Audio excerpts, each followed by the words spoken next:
এখানটা কি রকম সাজানো হয়েছে না হয়েছে সব দেখাচ্ছি। মা লাল করে দিয়েছিল রং সিঁড়িতে, একদম পারফেক্ট, একদম ওকে। আপাতত এখানে হয়েছে যে ল্যাপড়া বা ছ্যাঁচড়া তরকারি যেটা বলে, উফ এটা সব থেকে টাফেস্ট জিনিস। আমার অবস্থা দেখো, আমি এখনো রেডি হইনি, রঙ্গোলি করছিলাম।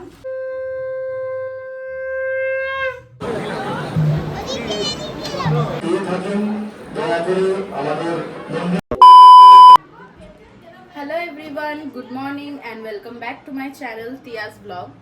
আজকে হচ্ছে দীপাবলি, আর দীপাবলি স্পেশাল প্রতি বছরই আমি ব্লগ বানাই, একটা করে বড় ব্লগ। তো আজকের দিনের ব্লগটা আমি শ্যুট করছি। তোমরা কিন্তু পুরো ভিডিওটা অবশ্যই দেখো। যারা চ্যানেলে নতুন আছো তারা কিন্তু অবশ্যই চ্যানেলটি সাবস্ক্রাইব করে দিও, আর ভিডিওটা শেষ পর্যন্ত দেখবে, আর ভালো লাগলে কিন্তু অবশ্যই লাইক করে দেবে।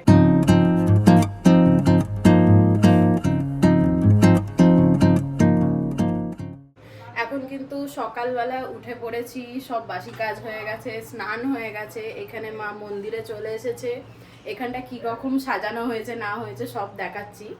আর এখন ঠাকুরের সাজানো হচ্ছে, ঠাকুরকে নতুন জামা কাপড় পরানো হচ্ছে, মালা পরানো হচ্ছে।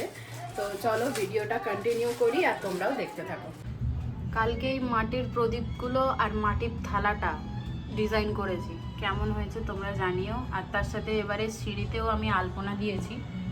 এই দেখো, মা লাল করে দিয়েছিল রং সিঁড়িতে, আর আমি এই যে আলপনা দিয়েছি।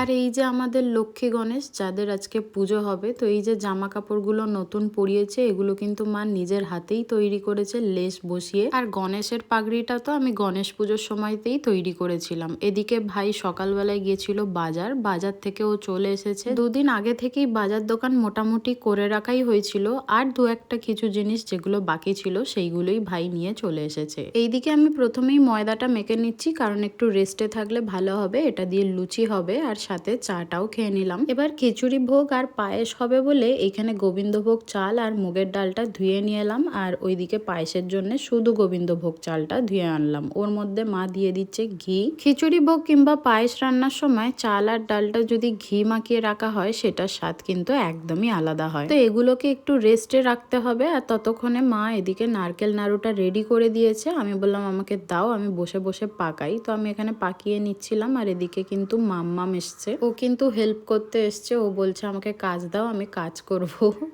বড় বাটিগুলো না, ছোট বাটি। ওই কেমন আছে নাড়ু বানানো? একদম পারফেক্ট, একদম ওকে। আর এদিকে সুজি হয়ে গেছে, পায়েসও হয়ে গেছে, আর বাকি রান্নাগুলো পরপর হবে, তোমরা সাথে থাকো। তো তোমরা দেখতেই পেলে এর মধ্যেই কত কি মায়ের প্রসাদ রান্না হয়ে গেছে। এবার হবে খিচুড়ি, তারপরে ফুলকপির রোস্ট বাকি। তো তার জন্য আমি এখানে সবজিগুলো কেটে নিচ্ছি, আর সাথে কিন্তু ওই লাবড়াটাও বাকি। এদিকে আমি জোগাড়ে দিচ্ছিলাম, আর মা ওদিকে একে একে রান্নাটা করে নিচ্ছিল। তার জন্য বেশ একটু তাড়াতাড়িও হচ্ছিল। একটা একটা করে রান্না হচ্ছে, আর এখানে লাইন দিয়ে সাজানো হচ্ছে। আপাতত এখানে হয়েছে যে ল্যাপড়া বা ছ্যাঁচড়া তরকারি যেটা বলে, ওইটা হয়ে গেছে। এখানে পায়েস হয়ে গেছে, আর এখানে ভাজাভুজি, সুজি, নাড়ু, আর এখানে ড্রাই ফ্রুটসগুলো সাজানো হয়ে গেছে। আর আগের দিনকে প্যাঁড়া করে রাখা হয়েছিল রাত্রিরে, তো সেগুলো এবার রেকাবিতে সাজিয়ে নেব। এবার হচ্ছে তিলের নাড়ু পাকানো। ওফ, এটা সব থেকে টাফেস্ট জিনিস। মাম্মাম হেল্প করছে আমাকে। তোমার ওদিকে হলো ভাই? কি হচ্ছে এখন? খিচুড়ি ভোগ। আচ্ছা,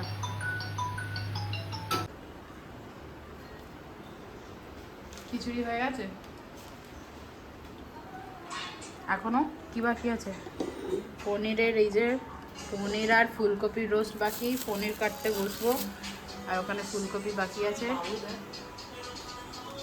আর ওখানে ভাই শুয়ে আছে, কোনো কাজ করছে না, ফোন ঘাটছে। আর এখানে মাম্মাম রান্না মোটামুটি 4:30-র মধ্যে হয়ে গেছিলো, খালি লুচিটা বাকি ছিল, ওটা মা একা একাই করে নিচ্ছে। ততক্ষণে আমি এখানে রঙ্গোলি করতে বসে পড়েছি। খুব একটা হাতে টাইম ছিল না, তাই ছোটোর মধ্যেই রঙ্গোলিটা এই বছর করেছি। না হলে কিন্তু প্রতি বছর তোমরা দেখেছো আগের দিন রাতেই আমি বসে পড়ি রঙ্গোলি করতে। এই বছর সিঁড়িতে আলপনা, মাটির থালায় আলপনা, প্লাস আমার একটা পাঞ্জাবির কাজ ছিল পুজোর আগে, যার জন্য আমি করে উঠতে পারিনি। কি সুন্দর লাগছে। তোমাকে দেখি, লাইট অফ করতে, একটা লাইট অফ কর। তোমাকে দেখি, গরম হচ্ছে তো।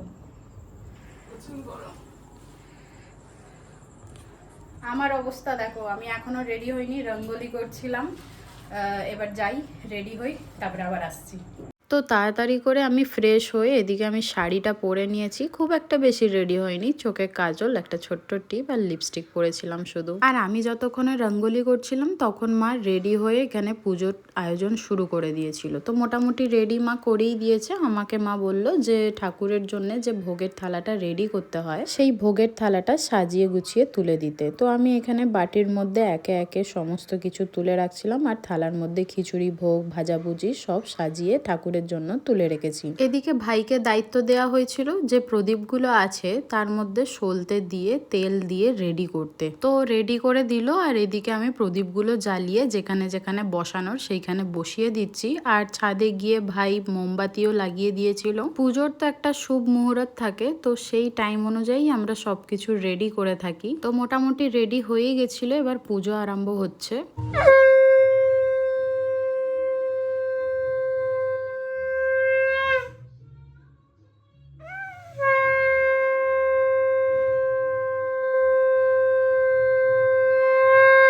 এই দিওয়ালির লক্ষ্মী গণেশ পুজোটা প্রতি বছরই মাই করে থাকে দেখেছো। তো মায়ের আরতি সম্পন্ন হয়ে যাবার পরে আমি, ভাই সবাই একে একে সুন্দর করে আরতি করে নিই। পুজোর এতটাই তাড়াহুড়ো ছিল যে বনি এসে গেছে সেটা দেখানোই হয়নি, তো ও হেল্প করছিল। তার মধ্যে পুজো কমপ্লিট হয়ে গেছে আর ঘেমে স্নান করে গেছি। দেখো কি অবস্থা, এত গরম। লাইট লাগানোর পরে তোমাদের সাথে তো আমি শেয়ারই করিনি, অ্যাকচুয়ালি এর মধ্যে কোনো মিনি ব্লগই আমার দেওয়া হয়নি। তো বাইরেটা এরকম লাইট লাগানো হয়েছিল আর ঘরের ভেতরটা কিছুটা এইরকম সাজানো হয়েছিল। প্রতি বছর নিচে পুজো হয় তোমরা দেখেছো, কিন্তু এই বছর কিন্তু মায়ের ঠাকুর মন্দিরটা রেডি হয়ে গিয়েছে, যার জন্যে এইখানে পুজোটা হয়েছে। ঠাকুরকে তো গোটা ফল দিয়ে পুজো দেওয়া হয়েছে, এবার সবাইকে প্রসাদ দেওয়া হবে, যার জন্য আমি এখানে ফল কাটতে বসে পড়েছি। ওইদিকে একে একে ভাইয়ের বন্ধুরাও আসছিল, তো ওদেরকে প্লেট সাজিয়ে নিচে দিয়ে আসছিলাম। আর এই সামনের দুজন হচ্ছে আমার স্টুডেন্ট। তো তারপরে আবার বাড়ির আশেপাশে সবাইকে দেওয়া বাকি ছিল, তো আমি আর মা এখানে বসে বসে প্লেটগুলো সাজিয়ে দিচ্ছিলাম,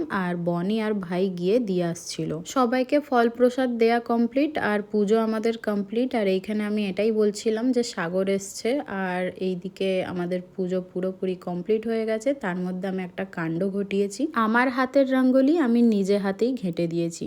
কি বলবো, যাই হোক, ভুলবশত আমার দ্বারা এই কাণ্ডটা ঘটে গেছে। তো এই বছর আমরা কিন্তু পুজো কমপ্লিট করার পরে শ্মশানকালী গিয়েছিলাম, ভাইকে দিয়ে পুজো দেওয়ানোর ছিল। দুর্গা পুজোর সময় ভাইয়ের একটা ছোট্ট করে অ্যাক্সিডেন্ট হয়েছিল, তো সেটার জন্যই মা বলল যে গিয়ে পুজোটা দিয়ে আসতে। তো আমরা রাত্রিরে বেরিয়ে পড়েছি, এখন প্রায় বাজে ওই 10:30 মতো। তার জন্য রাস্তাঘাট একটু ফাঁকা ছিল, তো ব্রিজের ওপরে উঠে দেখি কি সুন্দর এরকম বাজি ফাটছে। আমি কতটা ক্যাপচার করতে পেরেছি আমি জানি না, তো যতটা পেরেছি করেছি আর কি। এটা আমার সাথে হয়, যেই দিকে আমি ক্যামেরা ঘোরাই সেই দিকে বাজিটা ফেটে যায়, তার মধ্যে আবার উল্টো দিকেও ফেটে যায়, মানে আমি ক্যাপচারই করতে পারি না। তো যাই হোক, আমরা শ্মশানকালী পৌঁছে গেছি। সারা রাস্তা মোটামুটি ফাঁকা থাকলে কি হবে, শ্মশানকালীর এখানে প্রচন্ড ভিড় ছিল, আমরা হেঁটে হেঁটে যাচ্ছিলাম। প্রতি বছরই কালী পুজোর সময় আমার শ্মশানকালী যাওয়ার ইচ্ছা থাকে, কিন্তু যেতে পারি না, কারণ বাড়িতে পুজো থাকে আর বেশ অনেকটা লেট হয়ে যায়, একে একে বাড়িতে সবাই আসতে থাকে। কিন্তু এই বছর একটু তাড়াতাড়ি মিটে গেছে, আর ভাইয়ের পুজো দেওয়াটা ওই জন্য ভালোভাবে হয়েছে। তো এইখানে দেখো